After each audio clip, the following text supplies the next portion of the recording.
Hello everyone, today our group will be presenting on China, one of the world's most influential economies and a key trading partner for Australia.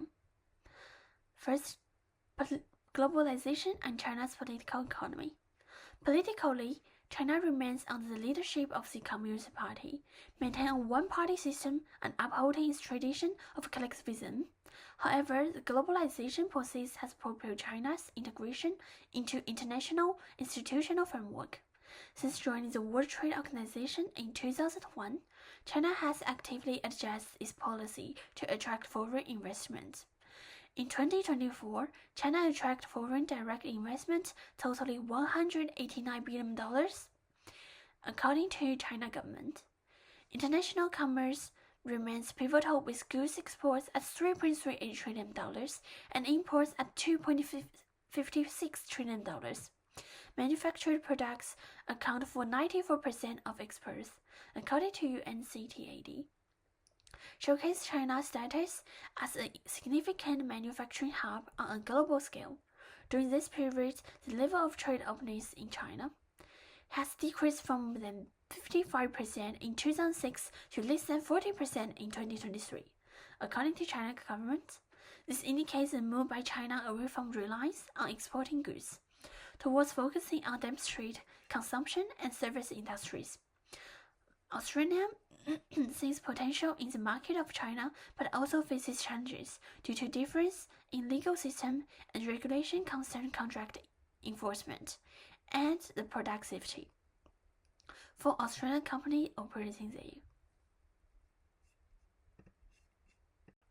China has seen economic progress alongside better living conditions over time since 2023, as approximately 65% of the population now reside in urban areas compared to less than 50% back in 2005. The increasing shift towards living suggests a greater need for services and updating housing options, as well as an interest in high-quality imports. Aspects where Australian companies specialize in education, food products, and healthcare services could experience advantages and opportunities for growth. In terms of finances, China is not just receiving investment, also expanding its investment globally with $147 billion in outflow of foreign direct investment in 2023. This shows the shift from being a developing nation to a leading force. In 2023, China had a trade loss when it came to service, with imports totaling $552 billion and exporting at $381 billion, according to UNCTAD, highlighted by opportunities for Australian companies in professional service, tourism, and education market sectors. Looking beyond GDP is crucial, as human development plays a role in shaping society well-being and progress over time, according to indicators like China Human Development Index. The steady enhancement of China HDI reflects the growth of its education and healthcare infrastructure, compared to the simple GDP metric. This better reflects the reliability of long-term summer purchase power. Cultural differences remain a key challenge. Although economic indicators suggest there are many opportunities, successfully entering the Chinese market still requires understanding its collectivism and high-context cultural characteristics.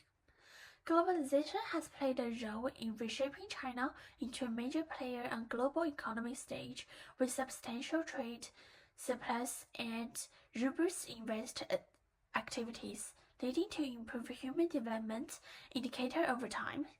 However, Australian business continue to face barriers, such as understanding and complying with China framework, and managing cultural disparities.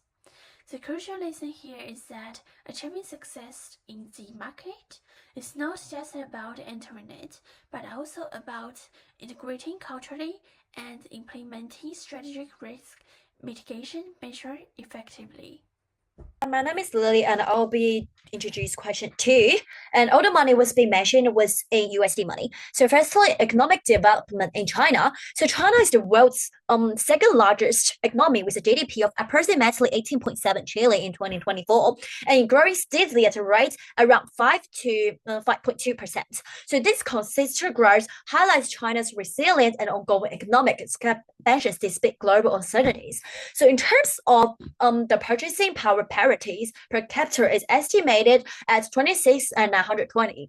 So while nominal per capita income is expected to be between 13,300 and 3,700, so disposable income per person is around 5,600 and 5,800. So indicating that while income levels are rising, and this is still significant variations in consumer purchasing power across the populations.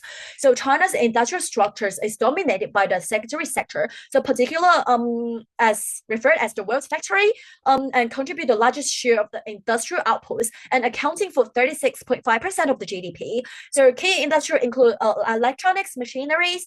Yeah, and in terms of the trade and investments, so China's total imports and exports are expected to reach about 5.98 trillion in 2024. And China primarily export mechanical, electronic products, reflecting its strong manufacturing and export capabilities. On the import side, the major items include integrated circuits, crop oil, and cars, showing China's reliance on high-tech components and energy resources.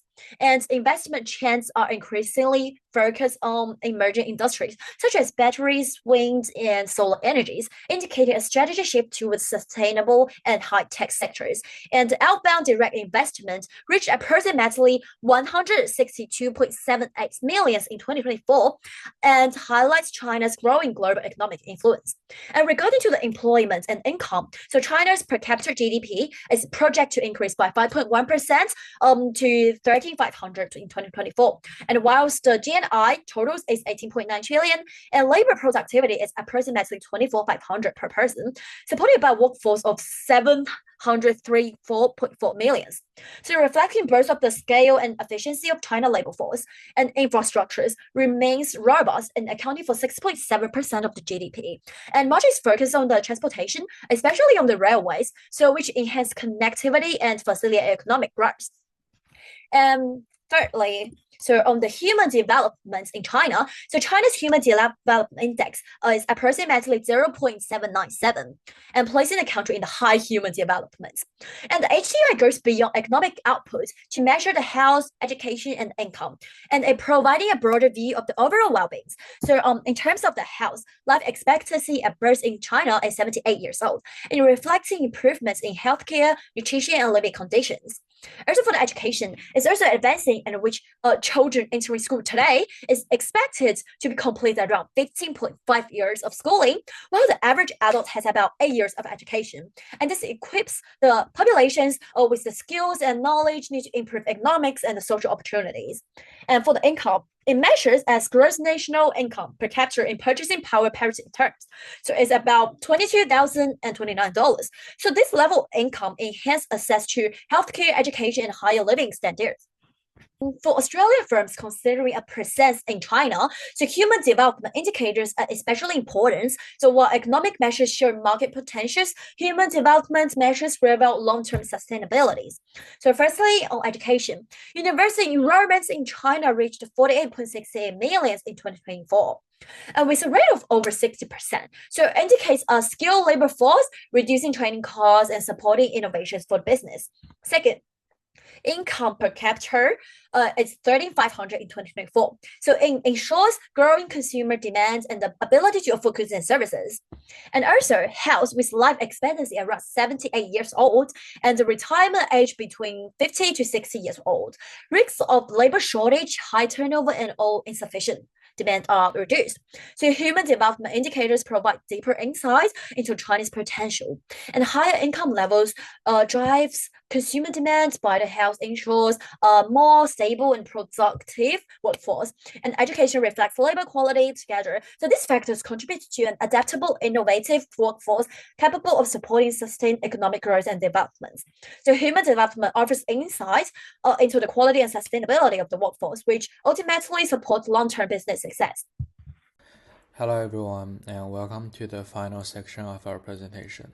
In this part, I will be discussing the cultural distance between China and Australia, and why this matters for Australia films expanding into the Chinese market. To guide us, I'll draw on Harvard State's cultural dimensions theory and the idea of cultural convergence versus divergence. Harvard State model compares cultural values across countries. Out of the 6 dimensions, 3 are especially relevant here. First, power distance. China scores 80, showing a strong acceptance of hierarchy and centralized authority. By contrast, Australia scores 36, reflecting a preference for flat structures and open dialogue. For Australian films, this means adjusting to top-down decision-making in China and recognizing that junior staff may not openly challenge authority. Secondly, individualism versus collectivism. Australia scores 90, making it one of the most individualistic cultures in the world. China scores just 20, reflecting a collectivist mindset where loyalty and harmony are valued. This is where trust-based personal relationships become critical. In China, success is built as much on relationships as on contracts. Third, long-term orientation. China scores 87, indicating a focus on patience and strategic planning. Australia at 21 shows a short-term pragmatic approach. So in China, firms must be ready for long negotiations and gradual progress. Quick wins are rare.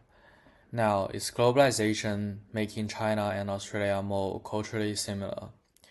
To some extent, yes. Younger Chinese are influenced by Western education, global brands, and digital platforms. And in big cities, some firms are experimenting with flatter hierarchies and more creative autonomy. But deep differences remain. Confucian values continues to shape behavior, with hierarchy and harmony at the core. Relation remains vital in business, often carry more weight than formal contracts. Communication style is another key divergence. China's high context, indirect style contrasts sharply with Australia's direct and explicit approach. As Chen and Esther by Smith points out, relation is not just a tool. It's a deeply rooted cultural norm that guides interaction. So, what does this mean for Australian films in practice? First, adapt your communication style, be formal, respectful, and avoid unnecessary confrontation. Second, respect hierarchy, engage senior leaders early as decisions are made at the top. Third, invest in relation, build contrast-based networks, and take some time. This is essential. Fourth, think long-term, progressing gradual, so patience is the key.